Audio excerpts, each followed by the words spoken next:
आज दिनांक 5 अगस्त को उत्तरकाशी के धराली नामक स्थान पर एक गंगा है जिसका नाम है खीर गंगा। खीर गंगा का उद्गम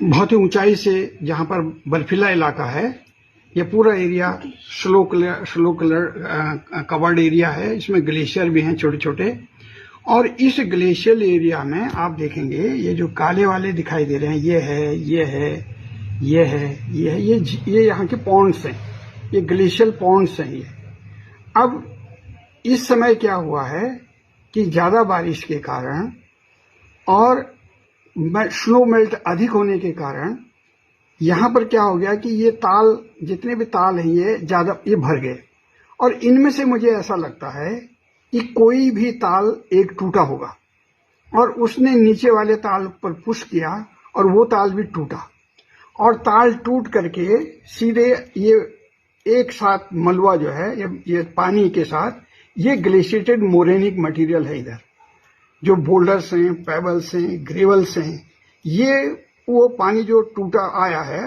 वो एक साथ इन मटेरियल को बहा करके नीचे की तरफ लाया है नदी में। और नीचे ये ग्लेशियल एरिया तो था ही, और फिर इसका ग्रेडियंट भी बहुत हाई है। आप देखेंगे कि ये लगातार ग्रेडियंट बहुत हाई है, और इस ग्रेडियंट में जो है पानी, सेडिमेंट्स, बोल्डर्स, पेबल्स, ये बहुत तेजी से नीचे की तरफ बहते चले गए। और बहने के बाद ये वो स्थान है जहां पर की तबाही हुई है। ये वो स्थान है जहां पर ये खीर गंगा भागीरथी में मिलती है।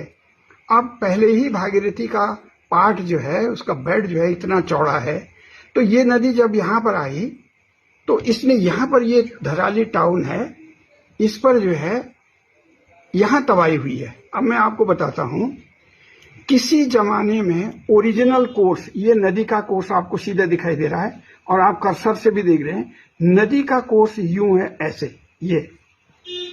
तो नदी यहाँ पर एक्यूट एंगल बनाती है और एंगल बना करके कॉन्फ्लुएंस बनाती है।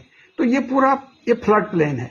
तो किसी जमाने में नदी ऐसे फ्लो करती होगी और ये पूरा फ्लड प्लेन नदी ने बनाया।